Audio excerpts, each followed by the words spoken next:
지난 주일과 그 전주일 두 주간을 감리교회의 수련목 과정을 돌보는 수련목 위원으로 부지런히 오르내리며 지냈습니다. 일주일에 한 번씩 1박으로 어딜 다녀온다는 게 상당히 피곤한 일이었습니다.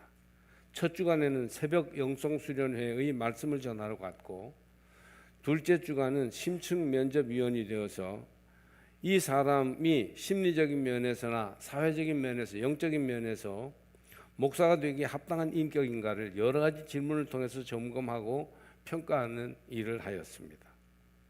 많은 젊은 지도자들을 보고 그들의 생각과 태도를 듣고 볼 수가 있었습니다.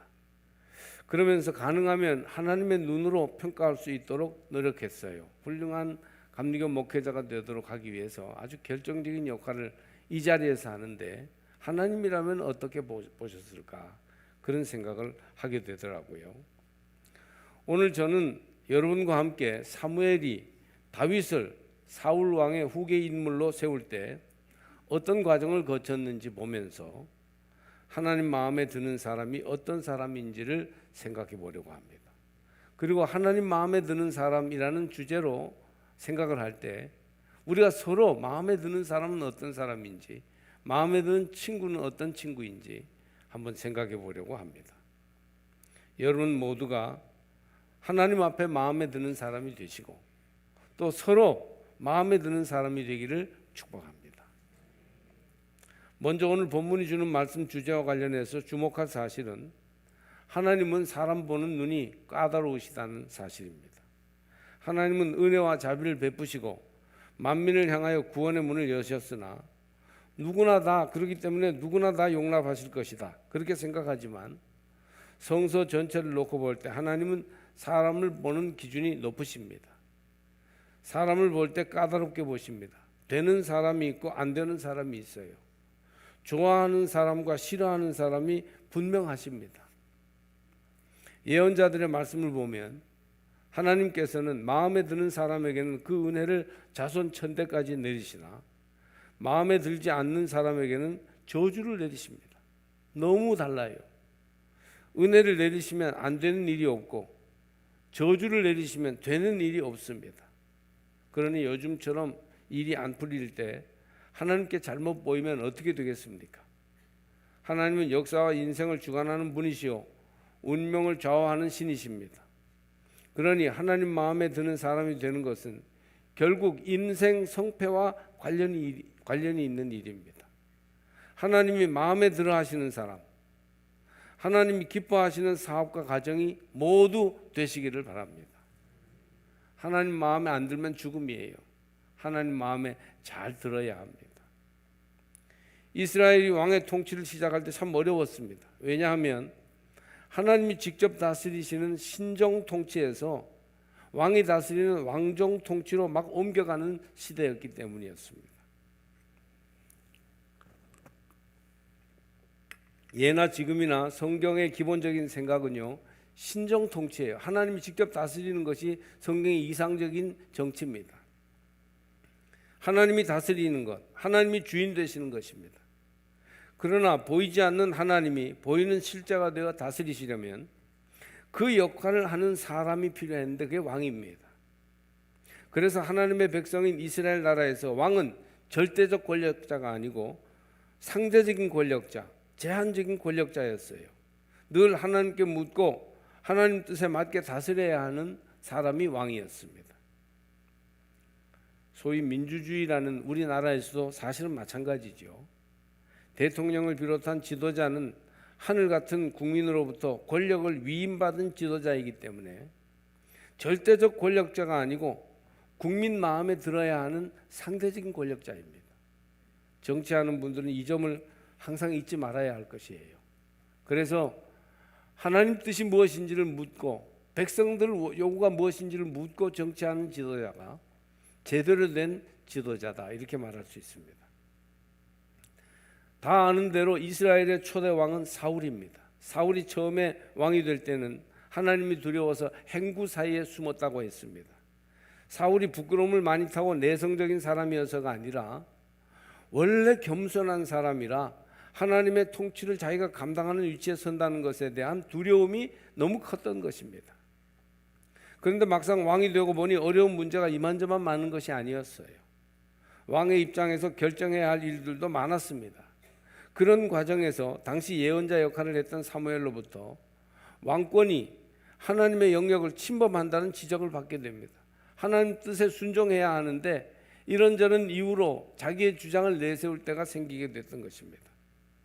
이런 것이 쌓여서 결국 백성들에게 버림받는 신세가 되었어요. 아마 이것이 하나님의 직접 통치를 받던 이스라엘에서 하나님의 권세를 대신해야만 하는 왕이 겪어야 할 운명이었을 것입니다. 사울이 점점 그 통치의 지배력을 잃어갈 때쯤 이스라엘은 큰 고민에 휩싸였습니다. 그것은 도대체 누구를 후임 왕으로 세울 것인가 하는 문제였습니다. 고대 대부분의 나라처럼 왕권을 세습시키는 것은 어려웠어요. 사울 왕의 왕권이 견고하지 못했기 때문에 그 아들 요나단에게 왕권을 줄 수가 없었습니다. 그렇다고 누구를 어떻게 왕으로 세울까요? 왕이 어떻게 정해지느냐에 따라서 이스라엘의 모든 정책과 체제가 달라질 것이기 때문에 사울을 왕으로 세울 때보다도 그 다음 왕을 세우는 것이 더 어렵고 중요한 문제였습니다. 성경의 사무엘상과 사무엘하는 결국 왕권과 그 권력 유지에 관한 책이라고 볼 수 있어요. 사울이 떠오르고 사울이 지고 다윗이 떠올라 왕권을 가지기까지의 내용이 사무엘상하의 내용입니다. 근데 여기서 중요한 점은 왕을 세울 때의 기준이에요. 어차피 이스라엘은 다른 나라와는 달리 왕을 세우되 왕이 절대 권력을 행사하는 것이 아니고 하나님의 눈치를 보며 허락을 받아 통치하는 상대 권력이었습니다. 그러니 중요한 것은 하나님 마음에 드는 사람이어야 한다는 점입니다. 다윗은 이런 중요하고도 어려운 시점에 하나님 마음에 드는 사람이 되어 이스라엘의 초대 왕을 이은 두 번째 왕이 되었습니다. 그래서 사실은 다윗 때에 이르러서야 이스라엘 나라의 왕 제도가 비로소 자리를 잡았다고 할 수 있습니다. 이스라엘의 영적 지도자, 하나님의 뜻을 가장 잘 알고 시행하는 사람으로 신임받던 사무엘이 사울에 이을 왕을 간택하기 위해 애쓰던 중에 베들레헴에 사는 이새가 아들들을 훌륭하게 키웠다는 얘기를 듣게 되었습니다. 하나님은 이새의 아들들 중에 왕이 있다고 가르쳐 주었어요. 여기 사무엘이 하나님의 인도를 따라 이새의 집에 와서 아들 8을 다 인터뷰를 하는데 그 중에서 굳이 다윗을 세우게 된 데에는 전적으로 하나님 마음에 드는 사람이 기준이 되었어요. 지금 이 사무엘이 8형제 중에 처음에는 후보도 아니었던 7형제만 처음에 왔었고, 그리고 나머지 한 막내 다윗은 양을 돌보고 있었던 그 아들을 굳이 불러내서 그를 사울의 다음 왕으로 삼게 되는데, 하나님은 도대체 어떤 것이 마음에 들어서 그랬을까요? 먼저 본문이 말하고 있는 사실은 하나님은 사람과 같이 보지 않으신다는 것입니다. 사람은 용모와 키, 즉 외모를 보고 경력을 보고 사회적인 지위를 볼지 모르지만 하나님은 중심을 보십니다. 사람들은 국민 총 생산량이라는 뜻의 영어 약자인 GNP, Gross National Production, 이것을 GNP를 국력의 지표로 삼아요. GNP가 3만 불이냐 4만 불이냐 1만 불이냐에 따라서 그 나라가 힘이 센 나라냐 약한 나라냐를 결정하죠. 그런데 요즘 새로운 용어가 뜨고 있습니다. 여러분 아십니까? GNC라고 하는데요, Gross National Cool이라고 말합니다. 이 말은 국민 총매력이라는 뜻입니다.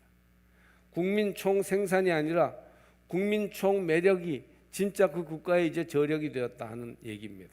디자인, 외모, 색깔, 그 나라의 인상, 키와 용모, 그 나라 국민들의 이런 것들이 어느 때보다도 중요하게 다루어지는 시대입니다. 나라도 외적 매력으로 그 국력을 평가하는 시대입니다. 그러나 성서는 완고하게 하나님은 사람과 같이 판단하지 않는다고 분명히 말합니다. 세상은 지금 외모와 디자인과 색깔과 여러 가지 외적 그런 분위기를 중요하게 여길지 몰라도 하나님은 그 중심을 보신다. 세상은 포장을 보지만 하나님은 그 속 내용을 보신다. 그걸 말합니다. 우리는 이 시대의 풍조를 따를 것인가, 하나님의 관점을 따를 것인가 생각해 보아야 합니다. 만약 키나 용모를 보았다면 다윗의 형들이 사울을 이을 왕으로 선택되었을 것이에요. 잘생겼던 것 같아요. 이세의 아들들을 사무엘이 불러서 그들 앞에 섰을 때 사무엘은 큰아들 엘리압을 보고 야 얘구나, 하나님이 기름 부으실 청년이다, 그렇게 아주 딱 마음에 정하게 됩니다. 그때 하나님이 사무엘에게 직접 말씀하시기를 용모와 키를 보지 말라, 나 여호와는 중심을 보느니라, 그렇게 말씀하셨습니다. 둘째 아들 아비나답, 셋째 아들 삼마, 그리고 그 동생들 해서 7 형제가 요즘 방탄소년단 7 청년 못지않게 잘생긴 청년들이었습니다. 그런데 다 제치고 막내로서 더 누가 없느냐? 막내가 하나 있는데 지금 양을 치고 있습니다. 아마 양똥 냄새 풀풀 날 텐데요. 걔를 데리고 와봐라. 양을 지키고 있던 다윗을 불러서 그를 하나님 마음에 드는 다음 왕으로 기름을 부었습니다. 할렐루야. 이 말씀을 종합하면 하나님은 사람을 보실 때 외모나 키나 디자인, 포장, 색깔 이런 걸 보지 않으시고 그 중심, 내용을 보시는데 중심을 살펴본 결과 하나님이 마음에 드는 사람은 다윗이었다 하는 얘기입니다. 여러분, 하나님은 중심을 보십니다. 그때에도 지금에도 하나님이 찾으시는 사람은 중심이 바로 선 사람이에요. 외모보다는 중심, 겉모양보다는 마음, 무엇보다 한두 가지 행동보다는 근본적인 자세와 태도를 중요하게 여기십니다. 인격을 판단하실 때 심지가 깊은 사람을 소중하게 여기신다는 거예요. 하나님이 마음을 보십니다. 그 뜻은 무엇일까요? 제가 오늘 다윗을 간택한 그런 사무엘에 관한 얘기를 읽고서 정리한 내용은 2가지입니다. 하나는 마음에 작정한 바가 있는 사람을 하나님은 인정해 주신다는 뜻입니다. 다윗은 다른 형제들과는 달리 악기를 잘 다루고 시를 잘 쓰는 청년으로 스스로를 훈련하며 자랐습니다. 말하자면 문과적인 그런 소질을 스스로 키웠어요. 그것이 곧 사울 왕의 음악 치료를 담당하는 궁중 음악가가 되게 하여 왕궁에 들어가는 계기를 마련해 줍니다. 다윗은 또한 양을 지키는 데 쓰이는 물매 사용법을 뛰어나게 익혔어요. 그냥 보통 양을 지키는 데 끝내는 것이 아니고 물매 사용법을 익혀서 그 양을 효과적으로 지킬 수 있게 준비하였습니다. 그것이 골리앗을 이기는 전술 무기가 되지 않았습니까? 다윗이 왕이 되려고 하진 않았겠지만 무언가 큰 뜻을 이루고 하나님 손에 쓰임받게 되기 위해서, 더 나은 인생을 살기 위해서 목표의식을 가지고 계속 훈련하고 준비해왔던 사람임은 틀림없습니다. 하나님은 시류를 따라 적당히 흘러가는 사람보다는 뜻을 정하여 훈련하고 준비하는 사람을 마음에 들어 하십니다. 말하자면 비전이 있는 사람, 꿈을 가진 사람을 하나님은 들어 쓰시는 겁니다. 거룩한 목표의식을 마음에 품고 있는 사람을 하나님은 찾으십니다. 인생과 세월에 대한 비전이 있는 사람을 하나님 마음에 들어 하시는 거예요. 사람은 필요에 따라 움직이는 사람과 목적에 따라 움직이는 사람이 있어요. Need driven person, 필요와 당장의 욕망이 인도하는 대로 사는 사람. Purpose driven person, 목적을 세우고 그 목적을 향해서 한 걸음 한 걸음 움직이는 사람. 다르죠. 필요에 따라 움직이는 사람은 그 마음에 작정한 목표가 없이 당장 주어진 일을 먹고 살기 위해서 근근히 해나가는 사람, 욕망이 인도하는 대로 이끌려 살아가는 사람이에요. 그러나 목적에 따라 움직이는 사람은 그 마음에 작정한 목표가 있어서 그 큰 목적을 이루기 위해 어떤 방향을 가지고 나가는 사람이에요. 올해 무엇을 하겠다, 이게 있죠. 이번 사순절에는 어떻게 보내겠다, 이런 게 있게 됩니다. 나는 인생을 통해서 이런 일을 이루어 보겠다, 내가 아직 젊으니까 이렇게 뭘 해보겠다, 그런 게 있는 거예요. 그래서 똑같이 세월을 보내게 돼도 뭔가 방향을 향해서, 꿈을 향해서, 비전을 향해서 한 걸음 한 걸음 전진하는 그런 사람을 하나님이 들어서 하나님의 일을 위해서, 하나님의 영광을 위해서 사용하신다는 말씀입니다. 또 다윗의 경우를 보면 하나님은 마음이 쉽게 바뀌지 않고 전진하는 사람을 인정하십니다. 뭔가 목표를 세우고 뜻을 세웠으면 그것을 꾸준히 밀고 나가야지. 이거 세웠다 저거 세웠다. 인생길이 말이 뚝뚝 끊어지면 안 돼요. 쭉 이어져야 합니다. 그러려면 어려울 때 흔들리지 말아야죠.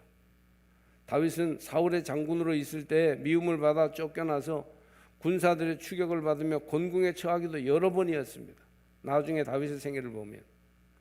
그러나 다윗은 끝까지 사울에 대한 신이 하나님께 대한 신뢰를 지킵니다. 이것이 하나님 마음에 든 이유예요. 분위기가 좋을 때는 밀물처럼 밀려왔다가 군중심리에 의해서 왔다가 여건이 좀 바뀌어 어려우면 썰물처럼 떠나가는 사람들이 있어요. 청년의 학생의 어린이부터 보면 분위기 좋을 때는 왔다가 분위기 나쁠 때는 한 명도 남지 않고 떠나가는데 그때까지 남아서 자기 위치를 지키고 자기 역할을 하는 사람을 하나님은 찾으십니다. 어려울 때 끝까지 의리를 지키며 자리를 지켜주는 사람이 하나님 보시기에 인정받는 사람입니다. 하나님이 마음에 들어 하셨던 사람 중에 성경에는 요셉이 있습니다. 요셉은 아버지 야곱 집에서 형제들 중에 특별히 사랑받는 아들로 살 때나 이집트에 사로잡혀가서 시위대장 집에서 시종으로 살 때, 오해를 받아 억울하게 감옥살이를 할 때나 변함이 없었어요. 집에서도 성실했고 시종으로 살 때에도 성실하여 주인의 인정을 받았고 감옥에서도 사람 좋다 인정을 받아 간수장이 옥중 죄수를 다 요셉 손에 맡길 정도가 되었습니다. 어디서나 마음이 변치 않는 사람, 어디서나 자기의 걸어갈 길을 우뚝 서서 걸어가는 사람, 그런 사람을 하나님은 찾고 계십니다. 사람 말에 좌우되지 말아야 합니다. 주위의 평판이나 소문에 이리저리 흔들리는 사람들은 하나님 마음에 들기 어려워요. 사람에게 인정받으려고 지나치게 노력하면 하나님 마음에 들기 어렵습니다. 사울과 다윗은 왕은 왕이나 절대 권력이 없는 왕이었어요. 백성들과 고관들은 왕을 세워놓고 밀가부르듯 흔들어대었습니다. 사무엘서를 보면 왕들이 얼마나 많은 평판과 소문 속에서 힘들게 살아야 했는지 모릅니다. 그러나 다윗은 사람의 말에 좌우되지 않고 하나님 뜻을 주로 살폈어요. 하나님이 뭘 원하실까? 내가 어떻게 해야 내 인생에 세운 하나님이 세워주신 목표를 이룰 수 있을까? 이런 사람을 하나님은 마음에 들어 하십니다. 겉으로 나타나는 표정이나 표현에 좌우되지 않고 그 품은 마음을 하나님은 보고 계십니다. 변덕이 죽을 듯하여 기분에 따라 아침 저녁으로 바뀌고 하루에도 서너 번씩 이해관계에 따라 달라지며 한 해를 제대로 변함없이 살아보는 것이 거의 없는 그런 이들을 하나님은 인정해 주지 않으십니다. 한번 품은 마음을 꾸준히 가지고 가는 사람을 하나님은 마음에 들어 하십니다. 다윗이 그런 사람이었어요. 결국 하나님이 중심을 보신다는 것은 그 품은 마음이 행동으로 나타나 결과를 보기까지 전진하는 사람을 가리킵니다. 하나님 뜻을 따라 하겠다 했으면 해야지. 사람이 어쩐다고 금방 바뀌고 힘들다고 포기하면 하나님이 들어쓰지 않으십니다. 하나님 마음에 들지 않아요. 칼을 뽑았으면 연필이라도 깎아야 됩니다. 영어로 위시워시라는 단어가 있는데 소원을 씻어버리는 거예요. 마음에 선한 소원을 품었다가도 금방 씻어버리고 포기해버리는 의지박약한 사람은 하나님 기뻐하지 않으십니다. 그러니 여러분 다윗처럼 뜻을 정하고 꿈을 간직하시기를 바랍니다. 올해에도 이번 달에도 그 꿈을 향해서 한 걸음씩 전진하세요. 그리고 한번 세운 하나님이 세워주신 꿈과 비전은 좀처럼 흔들지 말고 굳건하게 지켜서 나가시기를 바랍니다.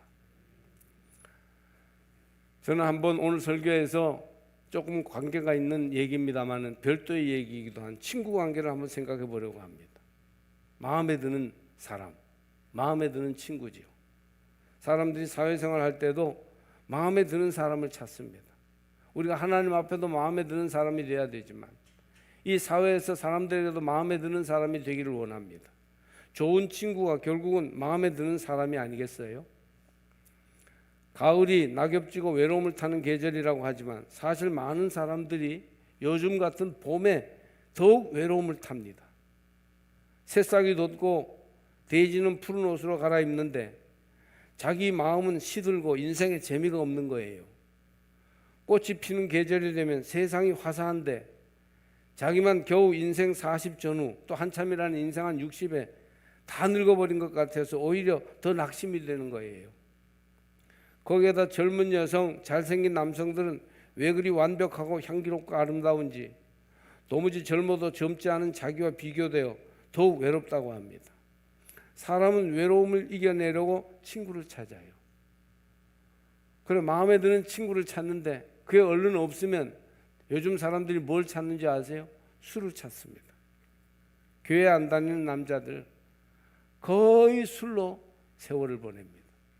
교회에 다니는 사람도 요즘은 그런 사람들이 있어요. 우리 교회에도 제가 아는 사람만도 알코올리즘, 술 중독에 빠진 사람들이 몇 있어요.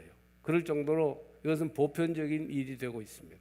마음에 드는 친구를 못 찾고 마음에 드는 술을 찾은 거죠. 거의 매일 마시는 사람들도 많습니다. 이것은 술이라는 음식보다는 술 친구를 찾는 것입니다. 그러다 보면 술이 친구인지 친구가 친구인지 헷갈립니다. 술을 매일 마시며 사귀기에는 경제적인 부담이 있고 건강의 문제도 일으키지 않습니까? 또 교인들의 경우는 교회에서 장려하지 않다 보니 마음의 부담도 많이 되겠죠. 술이나 술 친구도 처음에는 좋지만 마음 터놓는 친구가 되기에 술 친구는 적절하지 않을 경우가 많습니다.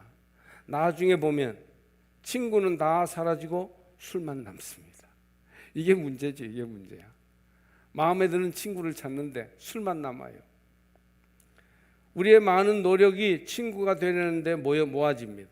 얼마나 이 문제에 사람들이 예민한지 몰라요. 5살만 되면 마음에 드는 친구를 찾아 노력하는 아이들을 보게 됩니다. 유치원이나 학교에서 자기가 좋아하는 마음에 드는 친구가 자기를 따돌려서 고민에 빠지고 친구들 사이에서 서로 좋아하고 싫어하는 것 때문에 많이 힘들어하는 것을 보면 아주 안쓰러워요. 심지어 교회 안에서조차 마음에 드는 사람과 함께 하려고 또 자기가 마음에 드는 사람이 되어서 사람들에게 인기 있게 하려고 노력하고 말하는 것을 보게 됩니다. 어른이라고 다르지 않습니다. 마음에 드는 사람이 되고 싶고 마음에 드는 친구를 찾고 싶은 거예요. 사람 마음에 들려고 소문과 평판을 좋게 하려고 엄청나게 노력하는 시대입니다. 외모와 키를 바탕으로 외적 매력에 남녀노소 없이 크게 신경을 쓰고 조금이라도 더 젊어 보이게 하고자 많은 돈을 쓰는 것도 아까워하지 않습니다. 이렇게 노력하고 사람들의 마음에 드는 사람이 되려고 애쓰지만 정작 우리는 이렇다 할 마음에 드는 친구를 가지고 있지 못할 때가 많습니다. 여러분 정말 마음에 드는 친구가 옆에 있어요? 그 친구와 아무런 이해관계 없이 스스럼 없이 오래가는 친구로 그렇게 여러분 지내고 있는 사람이 몇이나 되십니까? 돈이 많은 사람, 눈에 띄게 잘생긴 사람, 지위가 있는 사람, 어디서나 말을 잘하고 분위기를 주도하여 친구가 많은 사람을 우리는 마음에 들어 하는데 사실 이런 경우는 친구를 사귀는 것이 아니라 그런 사교적인 이익을 얻으려고 안으로 싸우는 거예요. 진정한 친구가 못 되죠. 그래서 매우 외롭습니다. 현대인은. 잠시 한 걸음 물러서서 진정으로 나를 성찰해 보세요. 친구가 있습니까? 물어보면 정말 이 몸에 외롭습니다. 그렇게 마음에 드는 사람을 찾고 나도 마음에 드는 사람이 되려고 노력하지만 그 모든 것이 참으로 헛될 때가 많습니다. 그러니 이제 여러분 어떻게 하면 되겠어요? 우리가 어떻게 해야 마음에 드는 친구를 찾겠습니까? 저는 여러분이 하나님 마음에 드는 사람이 되기를 노력하시기를 바랍니다. 사람들의 평판도 중요하지만 하나님 마음에 드는 것이 제일 중요해요. 10사람 다 비위 못 맞춰요. 하나님 비위 맞추려고 노력하세요. 그때 진정한 나가 되고 소문과 평판에 들떠있는 친구가 아니라 진정 못난 나까지 받아주고 인생의 길에 오래 함께 할 수 있는 마음에 드는 참 친구를 주위에서 찾을 수 있는 거예요. 어디 땅끝에 가서 어디 화려한 사교 위치에서 사람을 찾겠습니까? 내 주위에서 내 친구를 찾을 수 있는 거예요. 다윗은 정말 어려운 시대의 왕이 되었습니다. 밖으로는 블레셋을 비롯한 외적이 침노하고 안으로는 왕권이 확립되지 못한 불안한 시기였어요. 아무리 노력해도 잘하기 어려운 왕이었습니다. 만약 그가 외모나 겉으로 드러나는 세력이나 사람과 권세를 의지했으면 그는 사울보다 더 어려움을 당했을 것입니다.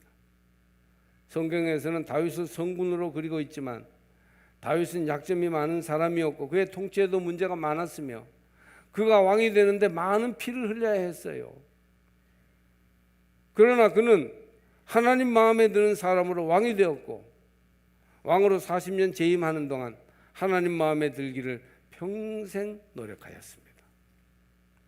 하나님 마음에 드는 사람이 되니까 다른 사람들도 다윗을 마음에 들어 하였어요. 그래서 다윗 주위에 많은 사람들과 부하 장군들이 일어난 것을 볼 수 있습니다. 요즘 여러분 얼마나 어려운 시대입니까? 사람 비위 맞추고 불황을 헤쳐나가려면 보통 힘든 것이 아니에요.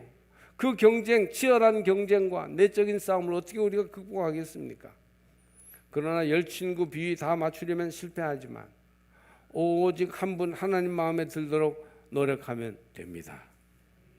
하나님이 문을 열어주시면 누가 우리의 문을 닫을 자가 있겠습니까? 하나님이 우리를 축복하시면 어떤 저주가 우리를 어렵게 하겠어요? 다윗처럼 그 중심을 보시는 하나님 마음에 드는 사람이 되십시오. 그러면 하나님이 우리 삶의 자리에서 우리를 내 인생의 왕으로 든든히 세워주실 줄 믿습니다.